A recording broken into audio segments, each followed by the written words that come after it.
Thank you very much, everybody. Good evening to you. It's very nice for me to be here again, particularly to discuss something that sounds so dramatic. A new world order sounds something enormous, a moment that we should all be waking up and thinking, change is all around us. Is that really where we are? Maybe it is. We'll see what the professor says. And also, in about 3/4 of an hour, we very much want to hear what you say.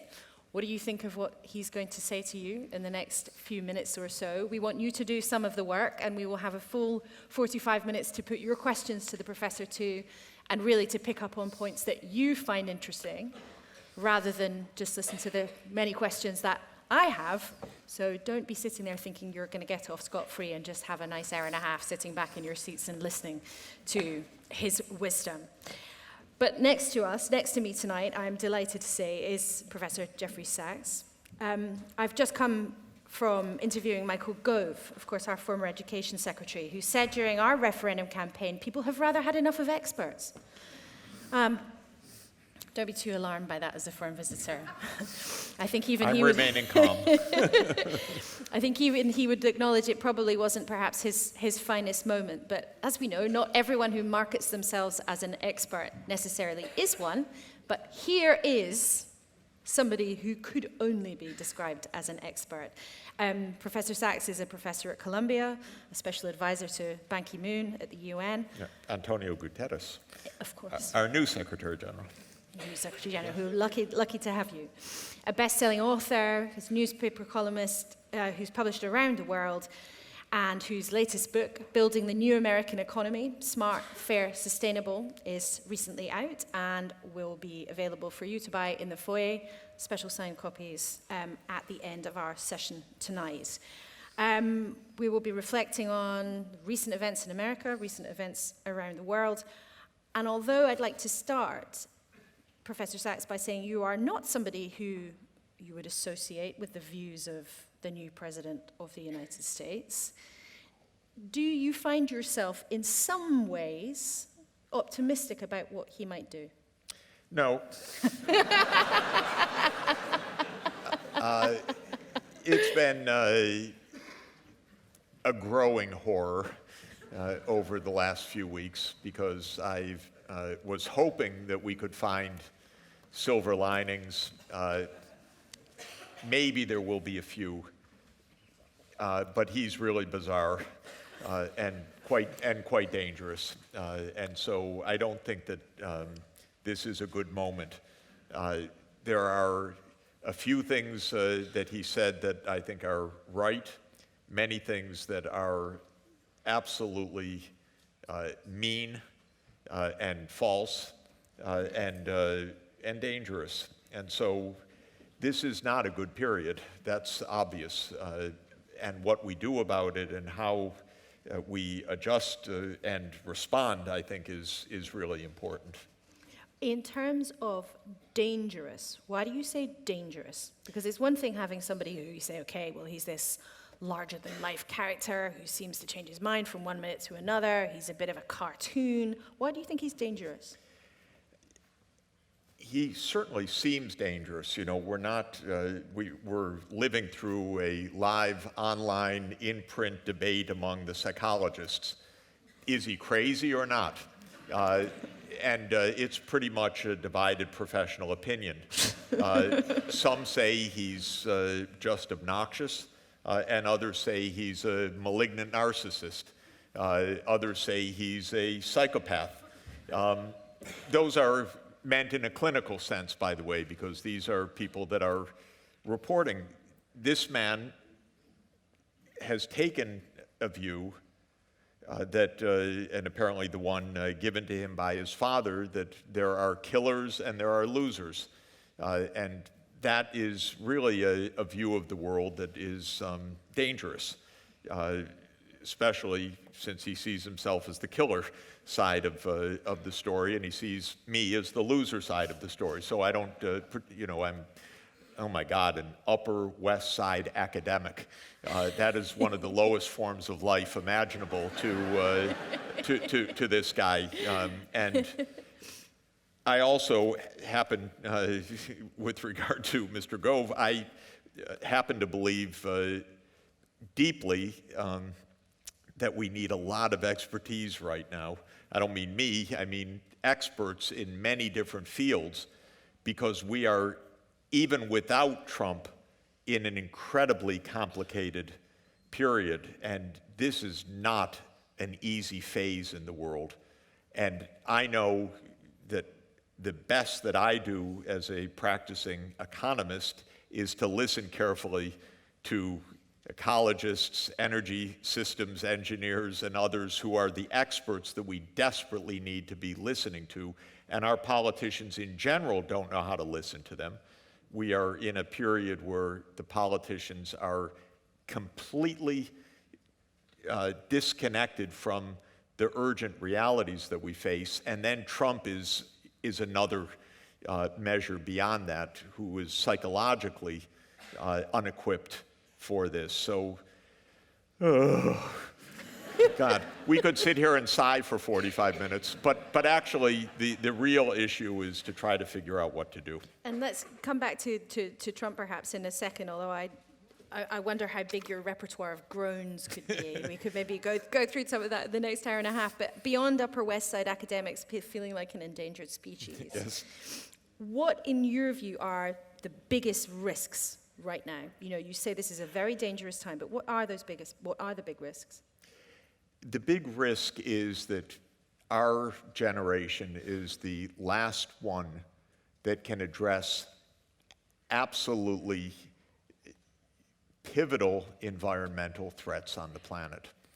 And we're the last ones that can do it because we're so close to dangerous thresholds that if we waste another generation, of course, the Earth will survive, much of humanity will survive, but we will no longer be able to avoid a lot of calamities. And so we're the last ones on that threshold. Of course, there's the normal, the quote, normal existential challenge that we face, which is that we're utterly capable of destroying everything because of the nuclear weapons. And it should be the highest purpose in life to keep people like Mr. Trump away anywhere from that amount of power. So we have the normal problems that we faced for the last 75 years of not blowing ourselves up, and we're not great at that. We're in the 100th anniversary of World War I, which was the world's dumbest and probably most consequential war, and that it was a war with no reason, but it ended up upending everything. But in addition to that, we're in this unique situation of environmental crisis that is astounding. Very dangerous, and against a huge, powerful momentum and vested interests on the planet, because after 200 years of the modern economy, it is right to think that the oil and the gas sector is the world's most powerful lobby. And they are absolutely, they're so powerful. The whole State Department was handed to ExxonMobil. It's a branch of ExxonMobil now. And that's not an accident. I don't know why Tillerson left his job of CEO, because he could have also headed this little branch called the State Department also. It's a subsidiary. Yeah, because we don't even care about ethics in the United States also, so I don't think there really would have been too much complaint in Washington about that. It would have clarified matters, actually. But the point is, we've gone on for so long without addressing these facts that we're really at the end of the tether. That's what the Paris Climate Agreement in December 2015 was about. It was the world saying, okay, we'll try to do something. And then we now have Trump, Tillerson, Pruitt, who is a man who's made a living by getting payments from the oil and gas industry so that he can sue against all regulations on climate in the United States. It's a little bit worrisome. So you told me to put aside Trump. I'll put aside Trump for a moment. We need to transform the world's energy system, and we need to stop destroying large areas of nature so that we don't cause a collapse of biodiversity on the planet. And doing those two things would be hard, period, even if we had cooperation of governments, because our energy system is so deeply entrained for more than 100 years to be an oil, gas, coal energy system that we have very big difficulties of making that change in a short period of time.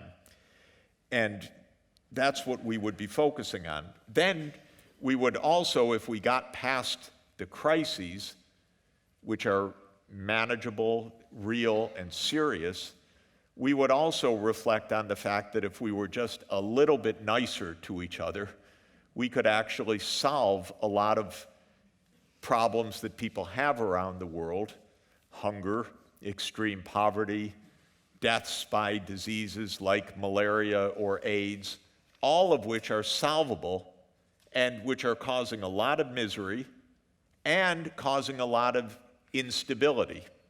So if you turn it to the good side is we're at a moment of incredible technological flowering, really a wondrous period of know-how, and yet we can't seem to deploy it for solving a lot of critical issues and doing a lot of good on the planet. But if we were serious, that's what we'd be doing. Since this is a serious group, I hope we figure out in our discussion tonight how to get better organized to do it. With respect, though, some of the, particularly the environmental arguments, have been made now for a couple of decades. Mainstream politicians have tried from time to time to incorporate them into their sale, their offer to different electorates, and electorates haven't necessarily been very interested. So why now, how now do you start to make an impact? I think the problem is, by and large, that politics is mostly disconnected at this point from the well-being of the people that are supposed to be the agents of our politics. And our politicians are also so driven by short-term considerations that they don't understand these issues and they don't put them out clearly for the public to understand. We have no intelligent discussion in the United States on anything anymore. We really don't. We have 140-character foreign policy, domestic policy, vulgarity, fake news, this news, that news. It's not at all real in the sense that it could conceivably be about problem solving. We have most members of Congress that are flat out liars. And they're lying because they depend on campaign contributions, and they depend on campaign contributions from powerful lobbies, oil and gas being number one, that terrifies them. And their jobs are strange jobs. Their job is only, I have to stay in office because the next best thing for me is way lower. And so they're mainly not looking at speaking about the truth, solving the problems for me or the rest of Americans, or explaining these issues to the public right now. It's not like this everywhere. If you go to countries that work, yours and mine are not working very well right now. But if you go to Sweden or Denmark or Norway right now, even though they're besieged in the same way, the politics, it's a lot more intelligent. There still are discussions, actually, of issues. Here you still have discussions. We're having a lovely discussion. In America, we don't even do this anymore. And I'm on talk shows a lot in the United States, and you have about 30 seconds to make your point, at most. And I keep claiming it. I'm going to test it one day. I know that if I go on one of my favorite shows and I say, you know, yesterday an incredible study came out and it shows that the world is going to end in 3 weeks, the interviewer would say, "Thank you for being with us, Mr. Sachs. Now we go to the sports scores." Honestly, because... I'm sorry, Professor Sachs, that's it. I'm sorry. Yeah, I know. All right, that's my Sorry. point. We have to go to the weather. But can I just flip some of what you were saying on its head, though? You said right now people have never been so disconnected from politicians in terms of politicians looking out for their well-being. For some people in this country, for a lot of people in this country, and for a lot of people in the United States, arguably, for the first time in decades, they feel the opposite is true. They feel they have politicians who are actually listening to them. It's true. And the fault, perhaps, then, dare I suggest it, is of people who were trying to put forward expert views, in terms of not listening hard enough to what many, many members of the population were saying to them. It's absolutely true. And by the way, when we came to vote, there was no doubt we weren't voting for this guy. But checking the box for Hillary was very tough, I have to tell you. Well, why was it difficult and it for was you? tough because the Obama administration lied relentlessly as well. And that was one of our more serious presidents. But the methods of governing right now are dishonest. And they're absolutely infantilizing of the publics. We don't have real discussion. We don't have real analysis. And because also, in the particular case of the United States, we are the heir of the British Empire, we're the American Empire, everything is a lie about foreign affairs as well, because much of our time is spent in covert military operations never explained to the American people. And Obama was a tiny bit better. I mean, Bush was awful. Obama was a little bit better than that, but he was fighting wars all over the place, none of which was explained to the American people. So I'm not happy with politicians in general, and it's not Trump versus Obama. I was no fan, even though I was, I voted for him twice. I cried tears of joy in November 2008. I really thought this was it. And it wasn't it.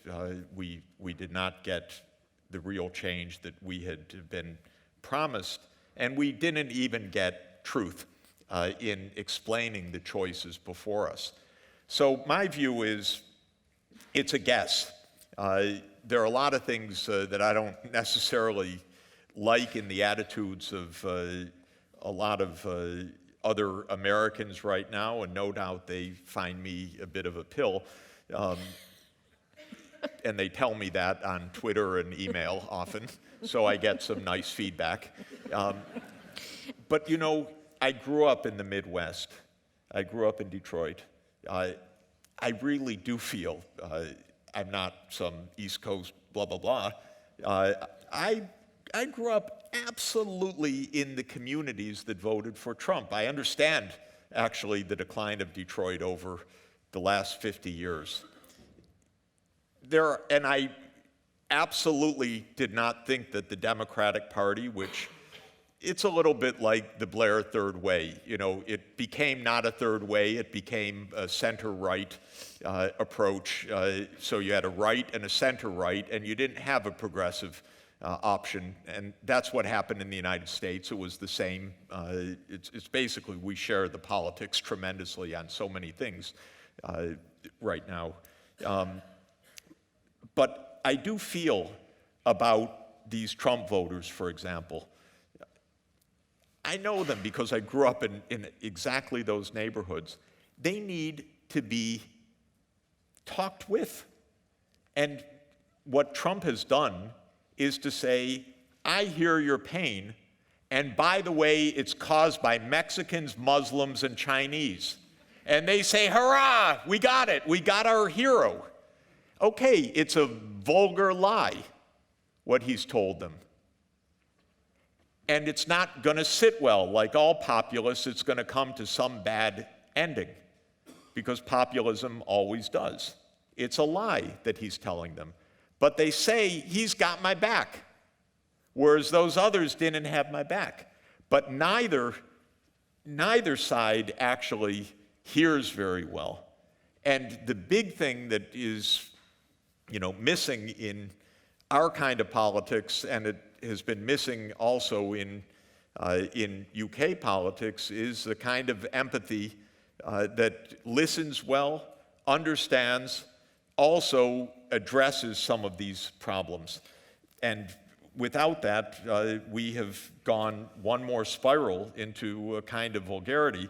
And we don't know how deep and dark this is, because this is still an unfolding drama. There are, however, some things that you have written about that President Trump has identified. The need, for example, to rebuild a lot of America's very creaky infrastructure.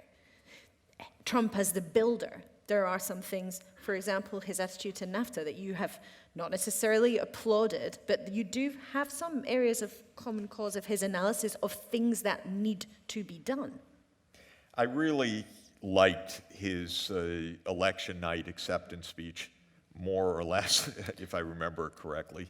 But he used the word build 3 times, and he said, we're going to build infrastructure. And I wrote a very enthusiastic op-ed the next day. Oh my God, I agreed with something. And did the shock overcome you?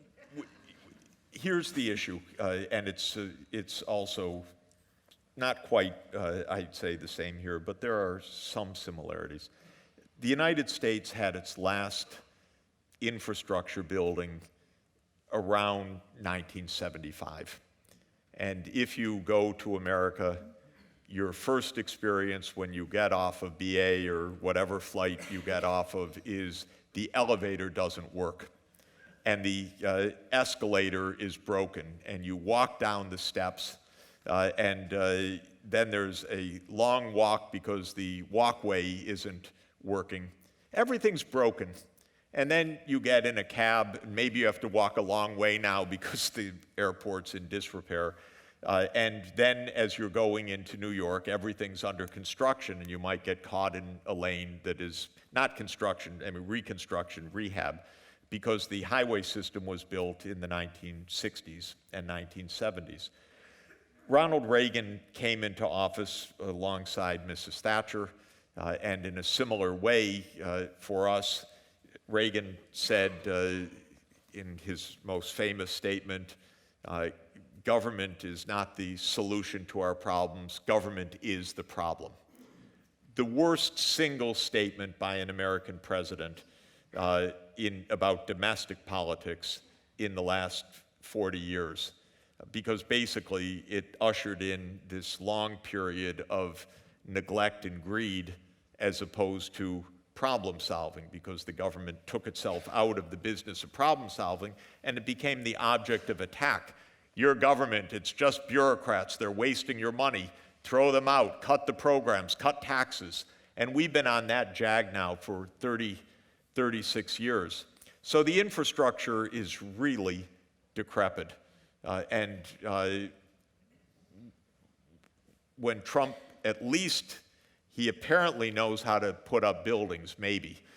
He often goes bankrupt after he does that, which he's going to do for America too, it looks like, when we see his budget in a couple of weeks. But at least the idea of building something is a good idea. And President Obama failed in this regard badly, because what you learned about Obama took a while to understand. Really a very decent man, a very intelligent man, a man with a lot of very good vision for the future, but truly from the first day, a profound disconnect between the rhetoric and the speech and the budget. And so there was never the oomph behind anything. And that wasn't just because of the opposition in the Congress, because the first 2 years he had 59 votes in the Senate and a strong majority in the House. And he didn't put anything through except the one modest health initiative, which drove the Republicans crazy, admittedly. But all the rest was evanescent. It all went away. So we built no infrastructure under Obama. 8 years of a so-called progressive president. Not 1 mile of fast rail, which was one of the early announcements, for example. Of course, here we were just talking with one of the experts who was reminding us that the debate over the Heathrow expansion is 50 years old. I thought it was 30 years old. You're not doing so badly after all. Right, and so we both have problems right now of actually doing things. In the meantime, while you've been talking about a runway and we've been talking about tax cuts, China's built 20,000 kilometers of fast rail. And they caught up with the United States in becoming the biggest economy in the world. And that's a reality. So if Trump would actually build something, I'd be all for it. The problem is what to build. So the first 2 things he wants to build are the Keystone Pipe, well, 3 things, sorry. How could I forget? You were better than I am. You got it. They weren't counting, though. Whoa! Just what we need, a $21 billion wall. Paid for by Mexico, of course. In an era when the net migration is negative into the United States. Negative. The Mexicans can't find jobs. They're going home for the last 6 years. But we've got to spend $21 billion on the wall. That's number one. And then the second thing is he wants to build the Dakota bypass pipeline and Dakota Access. And the third is the worst project, the Keystone XL pipeline, which is a pipeline to take Canadian oil sands to American refineries in Louisiana.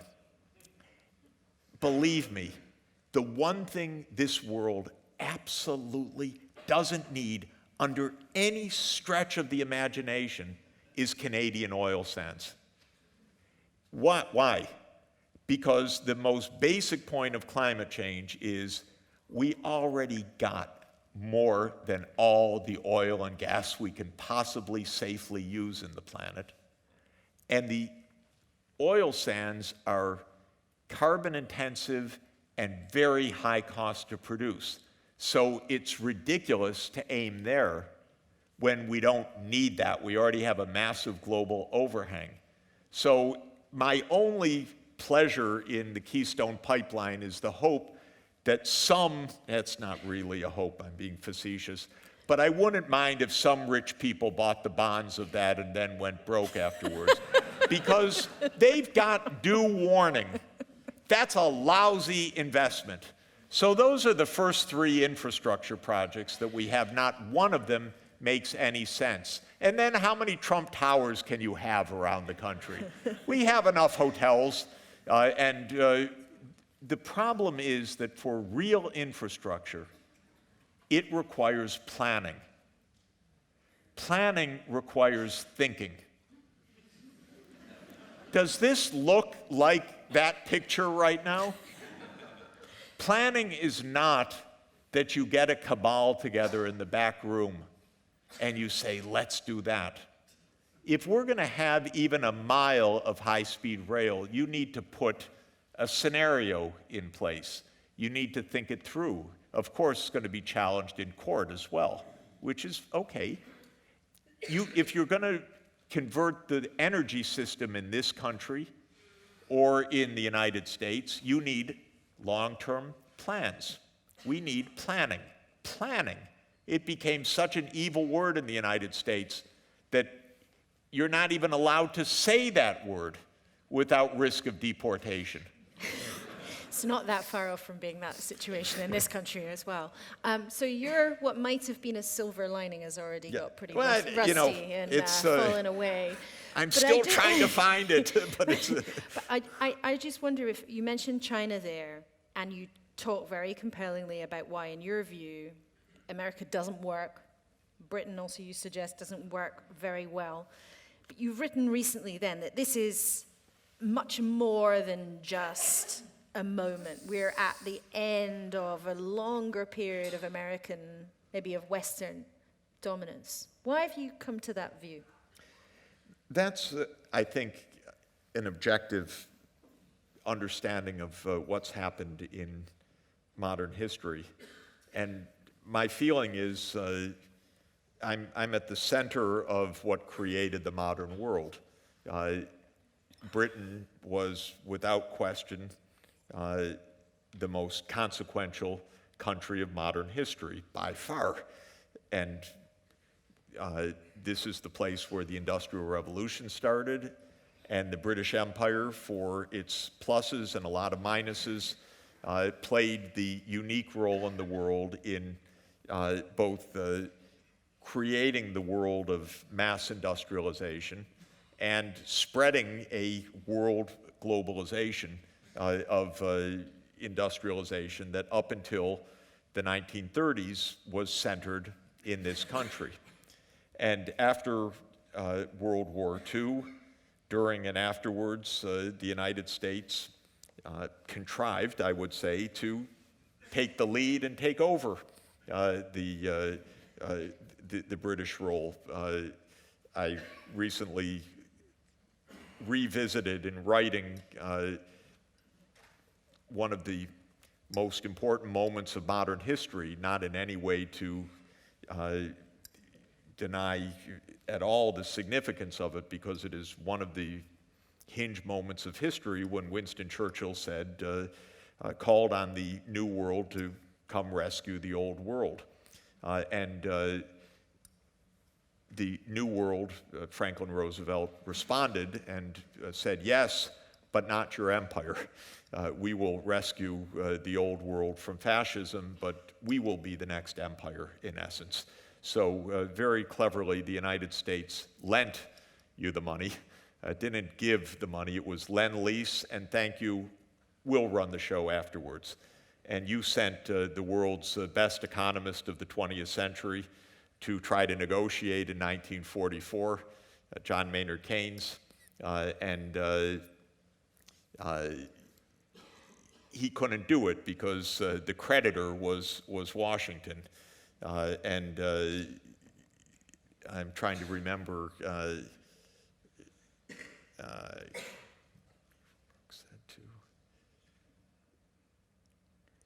What did Keynes say? Beaverbrook said to Halifax, speaking of Lord Keynes, he has all, they may have the money, but we have all the brains. And that was the observation about the Bretton Woods negotiations. But now? But having all the brains doesn't matter in this world. It's who holds the money. So to make a long story short, the United States became the Pax Americana, replacing the Pax Britannica, neither of which were much Pax. I think a lot of the recipients viewed it as POX, not PAX. But in any event, what happened in the post-World War II world was, of course, that Asia had the most astounding catching up of any time of history. China just had a lousy 500 years. From 1433 until roughly 1949. I would say 1949 to 1978 wasn't such great shakes under Mao. But when Deng Xiaoping came to power, what emerged was something we've never seen in world history, and that is a mega civilization of 1.3 billion people achieving 10% per year economic growth for 35 years. And when you calculate what that means, that's a 30-time increase of the size of the Chinese economy. And so what's happened in essence is industrialization was all British at the start, and then it was British, American, and Western European. And by the late 19th century, it was British, German, and American with the glimmers of Japan. And after World War II, it spread throughout East Asia. And now there are three major centers of the world economy. There's Europe, there's the United States, we used to say North America, I don't know what counts anymore, and Northeast Asia. And China, Japan, and Korea in the aggregate are much larger than the European Union and much larger than the United States, and innovating more now also. That's very significant. So to my mind, we've moved to a multipolar world. We don't have the North Atlantic world anymore. We have at least three centers, and I expect that India and South Asia could form a fourth center, though that's 20 years behind. And Africa, because of its changing demographics and economic potential, 30 or 40 years from now could constitute a fifth region. And of course, I'm being very, painting with a recklessly broad brush, but the point I'm making is that the North Atlantic, the Western world, isn't running the world anymore. And a lot of what we're seeing is the end of that phase. And I'm not saying America has a strategy, we have an incoherence now. America hates the idea that China's catching up, so they put some fool in the White House who wants to have a trade war or a hot war with China. Don't wish it for anything. But if no one bloc or no one country is in charge, for want of a better word, yes. If that American era is over, what happens in that multipolar world? Because surely everyone's not just going to play nice, right? Well, so how do those three different competing, say it's the Northeast Asia, Europe, America, how do people coexist? You know, in all of social life, there are two images that we have. On the one image is the Hobbesian image of war of all against all, that it's a harsh world, you better be tough, everyone's going to try to take advantage of you. This is outright battle. And that's a Machiavellian or a Hobbesian, Thomas Hobbesian world. And then there's another vision always, which is, my God, we all share so many problems. Could we cooperate with each other? And that's a world that we sometimes see glimpses of when the world adopts the Universal Declaration of Human Rights in 1948, or establishes the United Nations in 1945 at the end of World War II, or adopts the Sustainable Development Goals in September 2015, or adopts the Paris Climate Agreement in December 2015. There's a yearning that couldn't we actually work together to solve problems? Both of these are pretty deep-seated sides of our psyches and of our human nature, and both are really possible. The world could become the nasty, bitter, tough, violent world that Steve Bannon seems to envision. Who the hell needs this guy, by the way?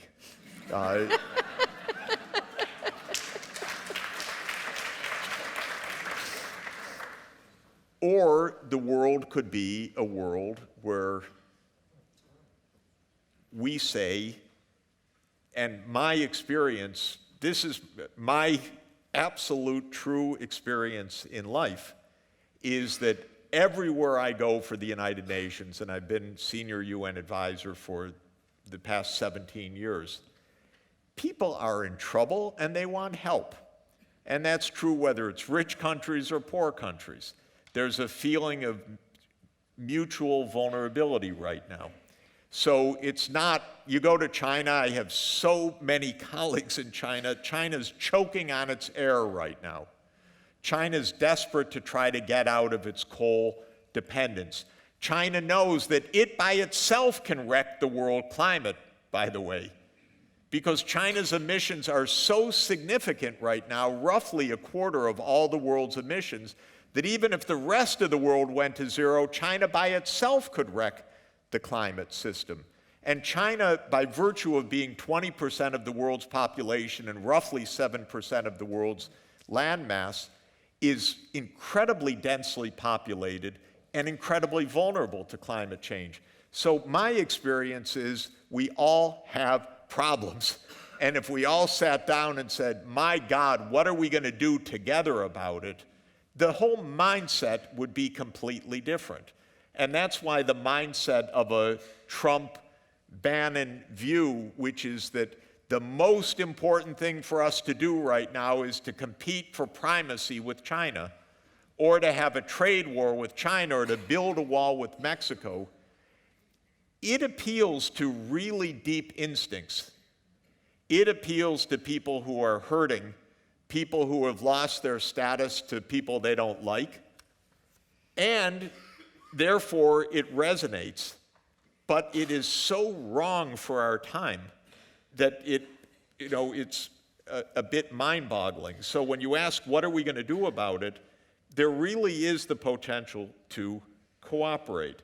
And how do you cooperate in a big, complicated world? Actually, it's interesting. There's no leader right now in the world. There are more or less important people, President Xi Jinping or Donald Trump, of course, important, but they're not leading. There are wonderful people like my boss at the UN, Secretary General Antonio Guterres, but the UN Secretary General, he's got a unique institutional role, but he doesn't lead the world in any sense. He's not a conductor of the world orchestra. So there is no leader. And any business person, no matter how big the business is, even Mr. Tillerson, head of ExxonMobil State, is not a leader, actually. Everybody is in the mess together. So I came to understand a concept which I love, but it's a tricky concept, and that's the conductorless orchestra. And if you go online, you can find wonderful orchestras that have no conductor. And they do one thing. They all have the same sheet music. They look at each other. What are you playing? They nod their heads to keep the beat at the right moment.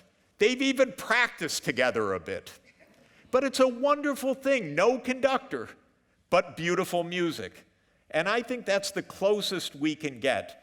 Don't look for a conductor.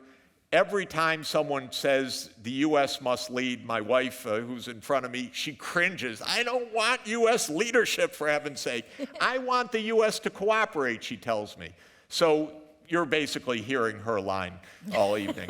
But how do we cooperate? We need to know where we're going together. We need to have shared sheet music. Actually, Adam Smith told us, don't worry about any of, he didn't really tell us the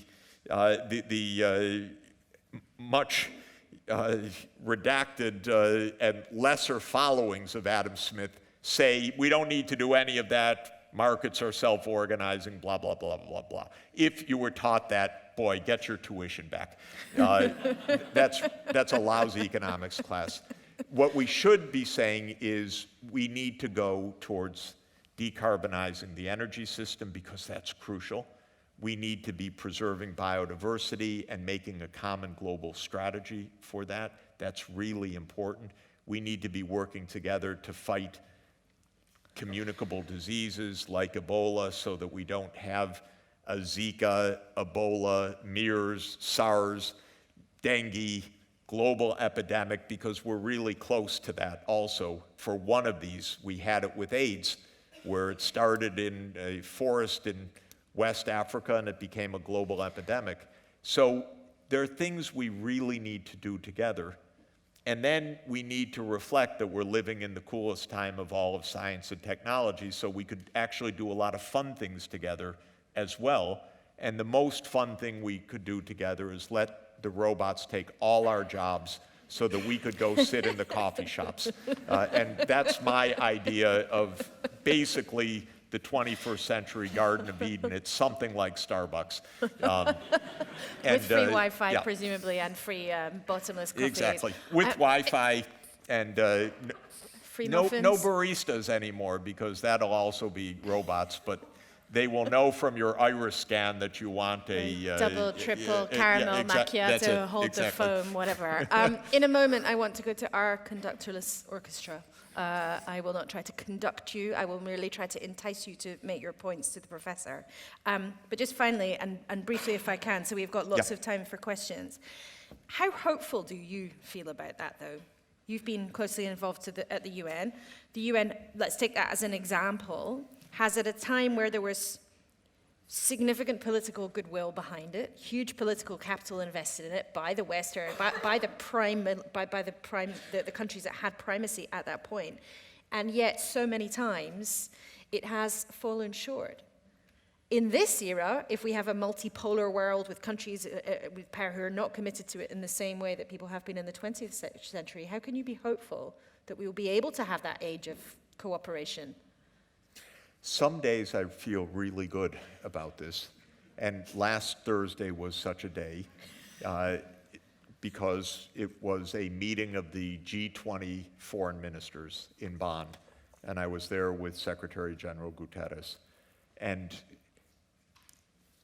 the meeting was about the Sustainable Development Goals. And all of the G20 foreign ministers were there. That's 85% of the world's economy. And it's about 70% of the world's population, so it's a pretty good room. And Mr. Tillerson was there for his first meeting, and all of the other foreign ministers.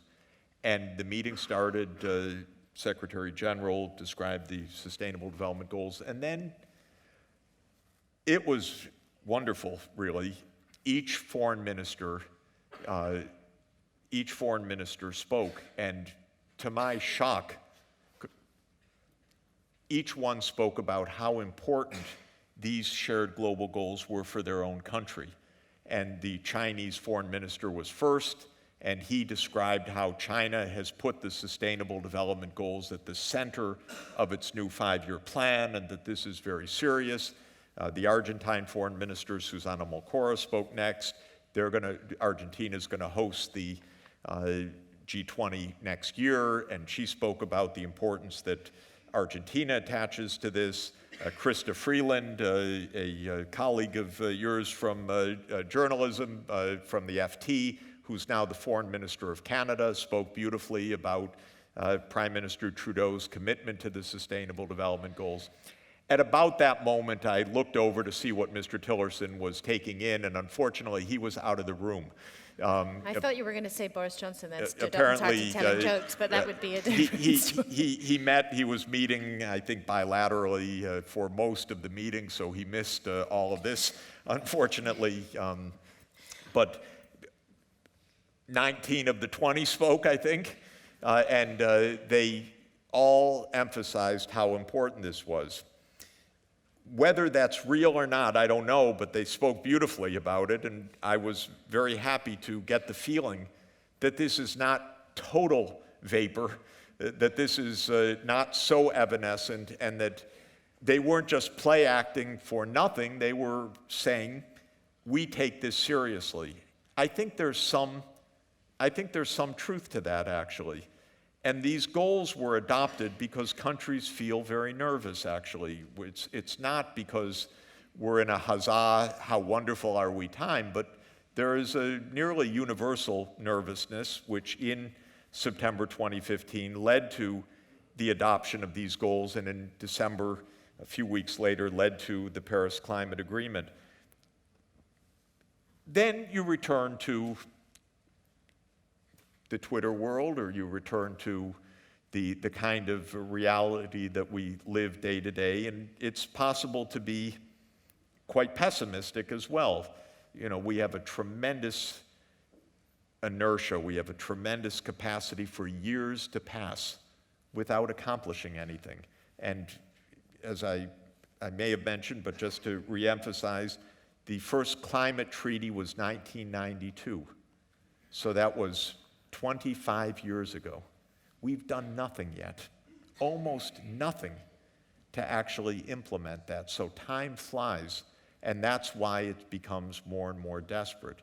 So I'll just end by saying that at least as I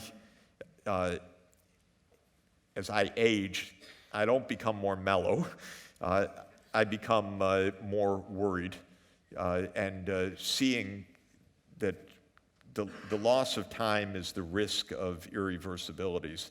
And if I could say this is without being too grim about it, because I do want to emphasize all of these problems are solvable. Actually, it's not even so hard to solve them. It's actually not even so hard to have a society of 1.3 billion people grow 30-fold over 35 years. So miracles can happen right now because we have the capacity and technology to do such things. So it's not out of reach. Our biggest problem is that we have the risks of catastrophic failure. That's what we need to watch against. We need to prevent going over the edge. The number one is war, of course. Any talk, casual talk of war is an insanity in our world.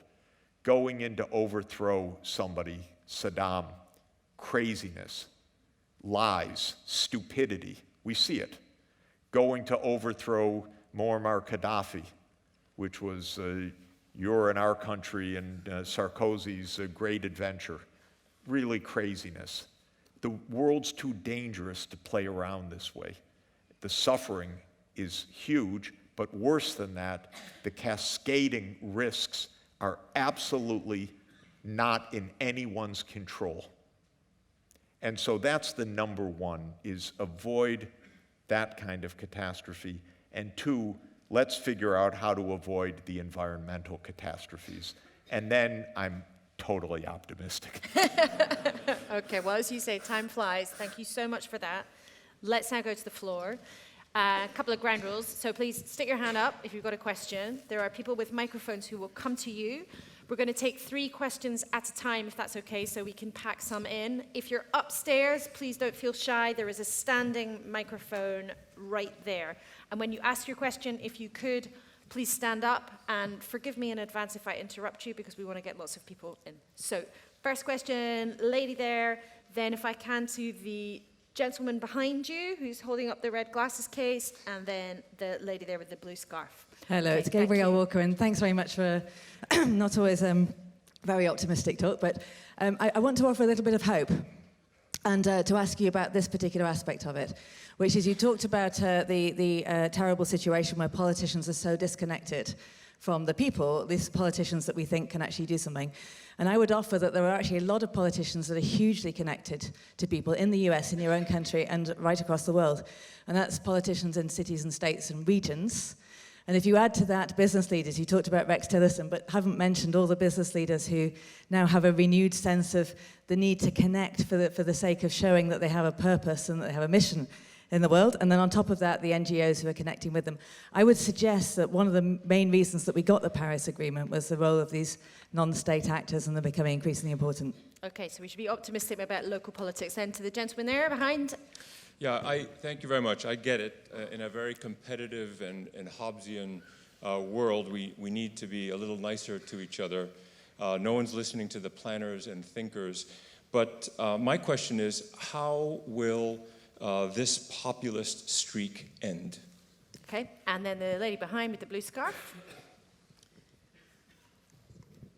Thank you very much for the talk. If I may ask one economist to another, you talked a lot about communication. How could economists communicate better to help in this situation? Okay, great questions, thank you. So, could local politics be the answer? People are more connected to what's happening locally. How will populism end, and how might economists be able to better communicate?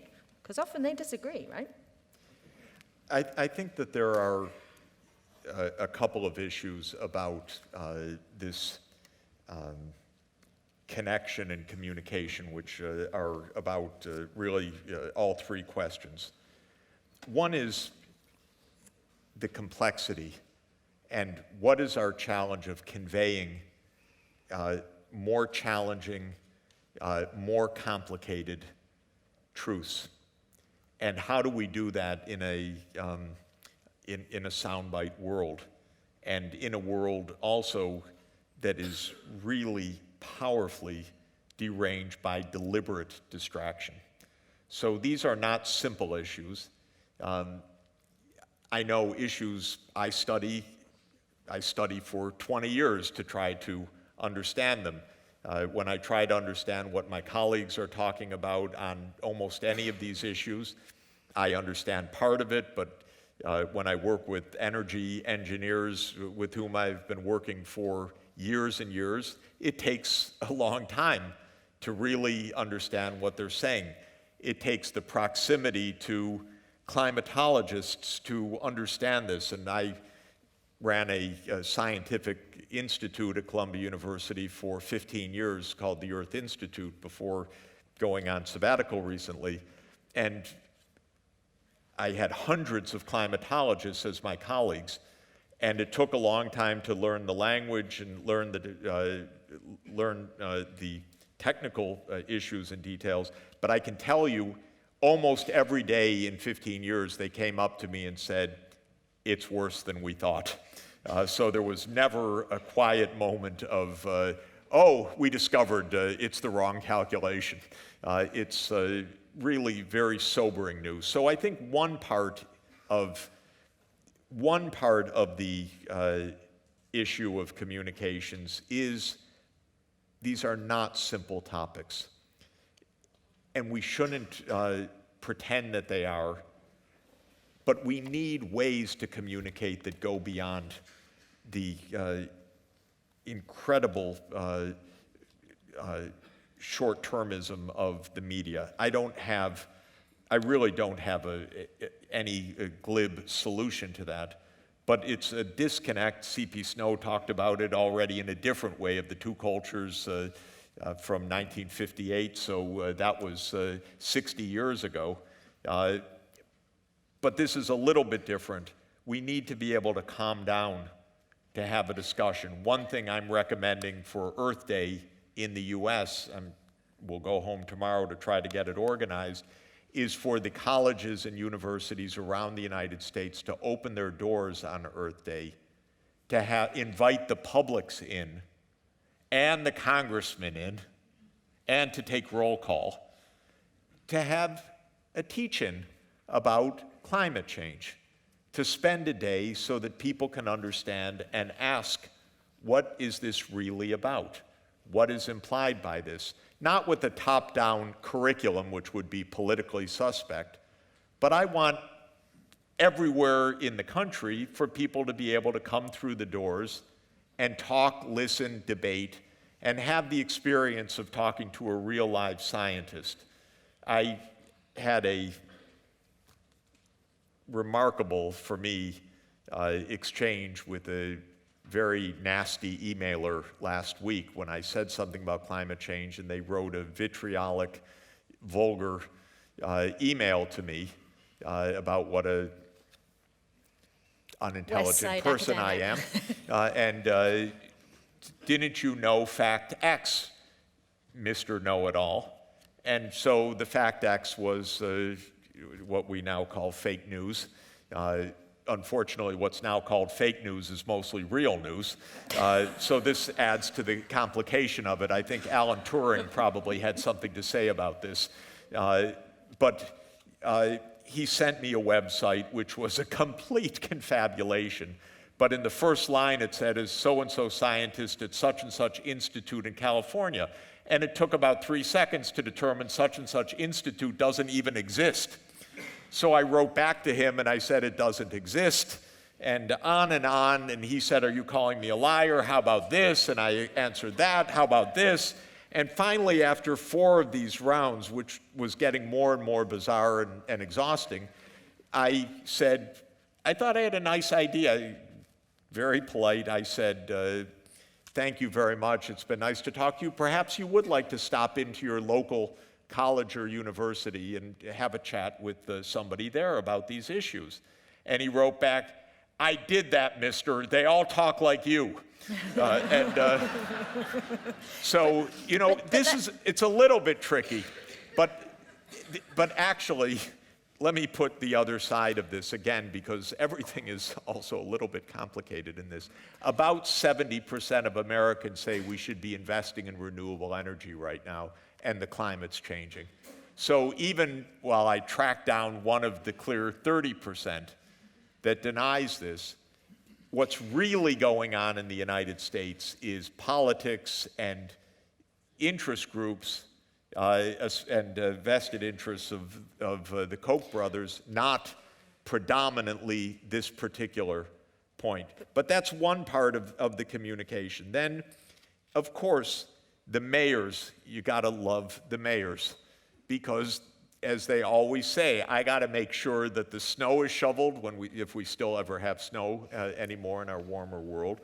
And have to make sure that the roads work and so forth. So they are a lot less ideological and a lot more concerned about the rising sea levels or the increased floods or the heat waves and so forth. So local governance, I'm absolutely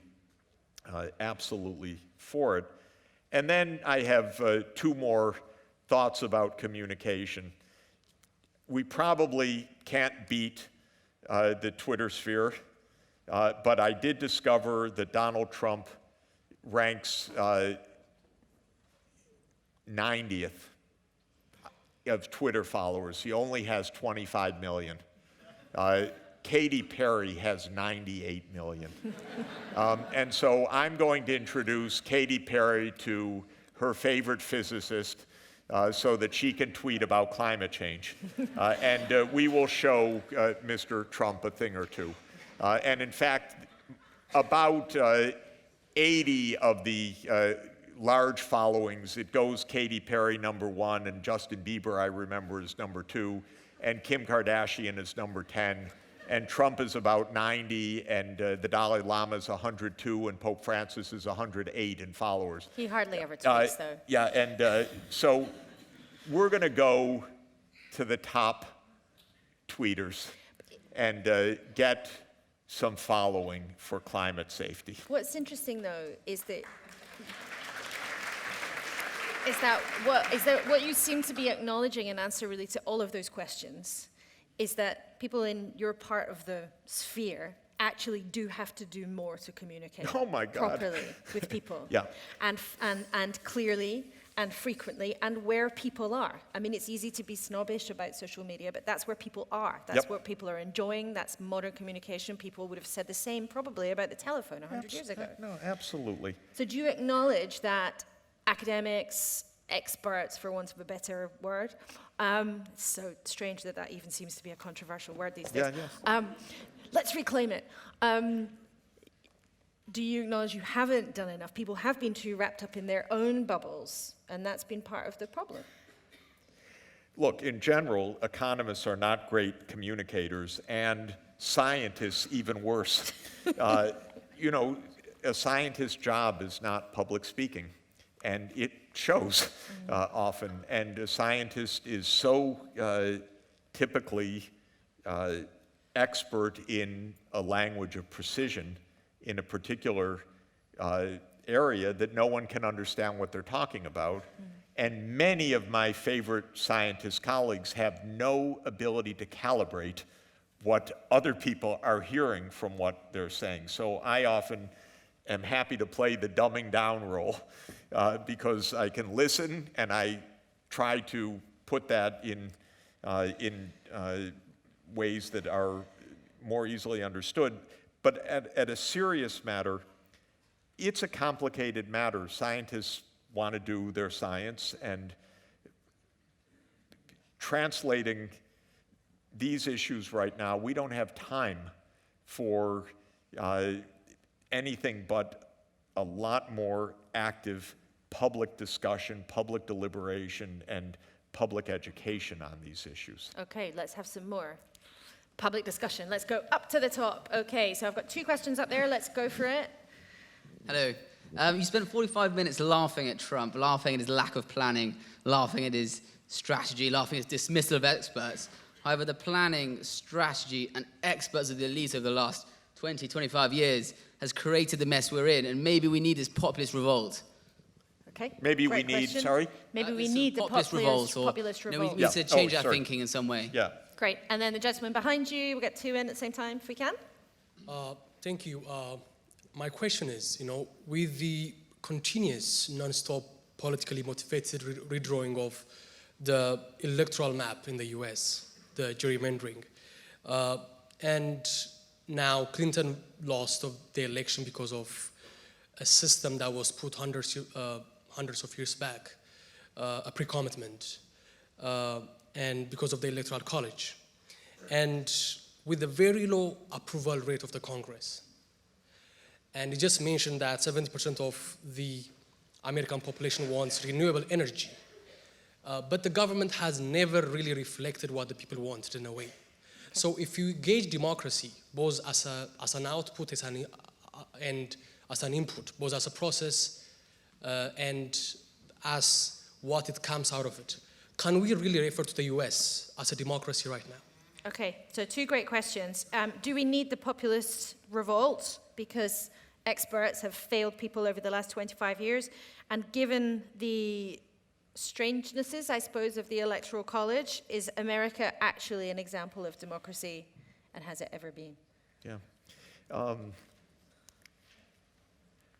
Look, we need a big change of policy, and I do think that the last 36 years in the United States is the right timing for this, because the age of Reagan has continued basically until now, meaning that for 36 years there has been a kind of denial of the responsibility of government for the common good, and there has been a constant campaign for tax cuts and for deregulation. And even Obama, though I can't elaborate, and it may surprise you to hear me say it, didn't really change the dynamic of that, nor certainly did Bill Clinton during his presidency. We've been in one political jag for a long time. Trump is not the answer to this, and he's not the answer to it because while he is a populist response, he's not a response that provides answers to these problems. He is going to, in fact, double down on all of these bad trends. He denies the climate. I don't have to belabor the point. He is going to try to cut taxes massively. So he is not going to do, he is deregulating the fragile construction of some regulatory scaffolding that was put back in place after the 2008 financial crisis, and he's blaming foreigners for the ills. So in this sense, to say, do we need the populists? No, we need a change of direction. There was another insurgent candidate last year, the one I strongly supported, Bernie Sanders. I supported him because I thought he was explaining what we do need much more accurately, and he was describing the real circumstances in the United States, and he was getting tremendous resonance. But he couldn't beat the status quo. He came very close, but he couldn't quite do it. He came late. He was not a known figure. Hillary was so presumptive a candidate. The party was overwhelmingly behind her, and nonetheless, Bernie came that close. So I'm not even despondent in this sense about American electoral politics per se. I'm obviously very concerned about where we are right now, but I'm not despondent about the American public. Remember, Donald Trump's approval rating right now, as I'm not up to date for you today, I forgot to look, but it was running at between 38 and 40%, with 55% opposed. That's unprecedented for a new president anyway, but it also makes clear this man's not running a demagogic government that has the support of the majority of Americans, however nasty. He is running a demagogic government that does not have even a bare majority of support, but has a very loud following, but is not the majority, and most Americans are quite agitated right now. So in this sense, I think the question is right. Do we need something to shake up the establishment? Yes, but accuracy, please. It doesn't mean that anything is the next answer, and it's never true in human affairs that, things have to get even worse to get better. That's the worst line of public policy in history. Never hope for things to get worse, because we're not in control. There's no conductor. And when things get worse, they can go from bad to worse to even worse. So never hope for things to get worse so they can get better. Always hope for things to get better. Please, it's a lesson I've learned from 35 years of policy making. Is the United States a democracy? It is obviously institutionally a poorly functioning democracy right now. Not so much because of the Electoral College. That is an oddity of the history of our country. It's not great, it's not terrible, in my opinion. It is what it is. The reason we're not a democracy is that the expressed opinions of the public do not translate well, even almost at all often, into actual public policy. And what the political scientists have shown, and I recommend a book by Martin Gilens, Gilens, called Affluence and Influence. And what he studied, a professor at Princeton, was a number of public policy debates. And he studied the views of people ranked or categorized by their socioeconomic status. Top 10 percentile, second 10 percentile, second decile, third decile, and so forth. And then he looked at the evolution of public policy as a function of public preferences. And he found something striking, maybe not shocking to you, but striking. The only opinions that mattered for the outcomes were the top decile. So the bottom, poorest people do not have a practical say in politics. That is a real phenomenon in America. And that's because we are among the most corrupt political systems in the world. And the reason for that, it's legal corruption. So it's not illegal corruption. It's that money is the medium of exchange of our politics, not one person, one vote, but one billionaire, one candidate. And if you don't have a billionaire, or you're not a billionaire, or at least not a pseudo-billionaire, you don't stand a chance. So everybody has to have their billionaire. And increasingly, as I said, we're cutting out the middlemen. And that's really bad for our politics, that we're just getting directly the billionaires. We don't even have international relations specialists now for security. We just have generals. And we don't have lobbyists. We just have the head of Goldman Sachs as heading the White House economic team, and we have the head of ExxonMobil heading the State Department. So we cut out the middlemen. That's close to the edge. That's really close to the edge. So just about still a democracy, but not one that works well in your view. Right. Do not try that at home. Okay, we are getting short of time now, so two requests. If you can keep your questions short, and Professor Sachs, if you can keep your answers slightly shorter, that would be great. So let's go to that back section there. Lady there at the back. Hi, good evening. Quick question. Could you just explain what kind of policies you would like to see implemented to address the unequal distribution of wealth that we see both within countries and between countries. And if you could add into your question the robots and technology that you're very optimistic about, because it seems to me that a lot of jobs that Trump is trying to, or that Trump is talking about, haven't been lost to Mexico or China, but to automatization. And therefore, isn't the technology going to exacerbate this problem, and how do we mitigate against it? Great. Okay, two good questions there. The girl who's a couple of rows forward from you there, thank you. Hi.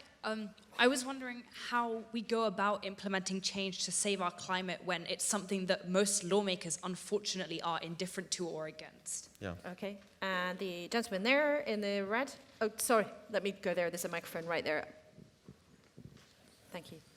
If you can stand up. So you talk about global unity and a world where there's no superpower. America's not a superpower. And by nature of being an economist and an important UN advisor, my question's about the effectiveness of international organizations relating to economic development. Okay, thank you. So, I have to ask this question. Okay. How effective do you think the IMF and the World Bank have been to developing economies since the global financial crisis, particularly an example of Ukraine and Zimbabwe? And do you think there seems to be a political agenda with these loans? Okay. Yeah. Great, thank you. So 3 great questions, if I can ask you for brief answers. So first of all, we are on the clock. We don't have to do the weather yet, but we're not that far off from that point. What kind of policies do you think we could adopt to go for wealth redistribution? How do you get lawmakers to listen to the climate arguments? And does the IMF, the World Bank, and those international institutions work? Okay, very quick. Yeah. Best measure of inequality is called the Gini coefficient. It varies between 0, complete equality, 1 person has everything, everyone else has nothing. The OECD keeps the score for all our countries. And you can go online, oecd.org, and look up the Gini coefficient. You can look it up in 2 ways. One, the inequality of the income we take home by the market earnings, and then second, the inequality after we pay taxes and after we get transfers and benefits. So, the key is that most countries are fairly similar in the pre-tax and transfer inequality in the rich world. But the countries differ hugely after taxes and transfers. The most equal countries are Denmark, Norway, Sweden. Why? They tax like hell. And then they distribute for quality health, quality education, clean air, clean water, long vacation time, childcare, preschool, maternity leave, paternity leave. By the way, they love it, because when I do the rankings every year of the world's happiest countries, they're also the happiest countries in the world. Tax me more. So that's the answer. Okay, so the answer is we need redistribution. And with the robots, the plan is the robots are going to do all the work. Don't tell them. And then there's going to be all this capital income, and it's going to be the Googles and the Groogles and this one and that one, and they're all going to be worth gazillions of dollars. And then they're going to pay taxes, and they're going to distribute the taxes to all of us, because we're going to be at the coffee shop like I promised you. And that's how the world's going to work. And making them pay taxes so straightforward. Absolutely. So second one, how do you get lawmakers to listen on climate? Here's what to do. Go to your local college and university and say, we need a climate plan for London, for Britain, we'll include Scotland. Scotland's in Britain. Yeah, they are still. Right, I know. And we will also even think about Europe, too. And seriously, what's needed are plans. And the plans are not going to come from the politicians. The plans have to come from the energy experts. And the energy experts need to stand up and say, you know what? It's not even so hard. That's what they have to tell. And then some entrepreneurial politicians are going to stand up and say, I was at UCL this morning, and I was at Cambridge this afternoon, and at Oxford, and at Leeds, and at Durham, and I heard the same thing from all of them. We've got an easy solution to this problem, and it's going to save the world for your children, and they're going to get elected. And that's honestly what we have to do. We have to get serious about what's really at stake here, not theories, risks, my telling you about how horrible it's going to be, but what to do. And don't wait for the politicians. They don't have a clue. And the government ministries, at best, are going to ask the universities anyway. So cut out the middlemen, get the universities to stand up, and next time you're near a local university, say, what's your energy plan for Britain? You don't have one, they do. And let's get a little competition among our universities. And then finally, on the effectiveness of the UN. The IMF and World Bank. Yes. So if you go to Washington, the site of all of the Twitter blasting is 16th and Pennsylvania Avenue, as you know, 1600 Pennsylvania Avenue. If you go next door at 17th and Pennsylvania, you will find Mr. Bannon talking to Mr. Miller, talking to God knows who, frightening. But anyway, that's the executive office of the president. If you go to 18th in Pennsylvania, you will find the World Bank. And if you go to 19th in Pennsylvania, you will find the International Monetary Fund. Why is it not on Threadneedle Street? Because John Maynard Keynes lost the debate to Harry Dexter White, because America had all the money. And so what is called the international system is the American-built system. And it's at the American center of power. As America went from generous Marshall Plan, build Europe, through a phase of decline to our current God knows what, those institutions have also lost their way, because it's very hard to be at 18th or 19th in Pennsylvania and be able to function with America in this kind of perversity, where it's actually not even interested in the rest of the world. And yet these were American-formed institutions. This is a serious problem. The people in those institutions are quite professional. I got hundreds of students in those institutions over the years, and they are professional. But what we're witnessing is that the Bretton Woods institutions were American-led institutions. The odd thing is, China's now saying, where's our vote? And it's Europe and the United States that hold the big votes. But China has the finance, and it has the largest economy in the world now. And so how we remake the international institutions for a more realistic 21st century shape of the world economy is a big deal. Let me take another example, if I could, very, very quickly. Take the UN Security Council. Who's on the UN Security Council? You guys, our guys, France, Russia, China. If you look at the other 10 seats the way they're allocated, Asia gets 2 more seats. 1 permanent, 2 non-permanent seats. 3 out of the 15 seats are Asian. That's 20%. But Asia has 60% of the world's population. How'd that happen? Well, the US made the plans. And in the event of the end of World War II, that's how it came about. We need a rebalancing of these institutions.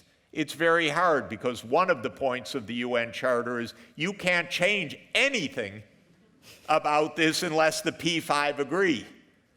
All of them. And so we're in a little bit of a bind. I'm a huge believer, as you could see, in multilateralism. I've devoted 17 years to helping the UN because I truly, truly, profoundly believe that it is the best hope for humanity. It has to continue to evolve for the 21st century realities. This is much more Asia-centric for the world as time goes on. That's fine. That's where most of the world's population live. I'm not calling for a China-led world. I'm calling for a multipolar world in which our global institutions reflect that multipolarity. Just finally, if I may, a very simple question. Are we, right now, as we go about our daily lives at the start of 2017, witnessing the first days of a new world order? That dramatic statement. Is that right? We're in the middle of really profound change, no question about it. If we're smart and we're lucky, we will get to something very good, because we're not in a situation like 1347, excuse me, of the plague, and nobody knows what it is. There's no problems that we face that we don't understand with really exquisite knowledge. We're very lucky. So that if we find our way through this moment, which is really a moment of plate tectonics, it's geotectonics changing right now, we have a chance for really that wonderful world. We have to be really careful, and if we get through to the other side, I want to meet you in the coffee shop. Thank you. Professor Sachs.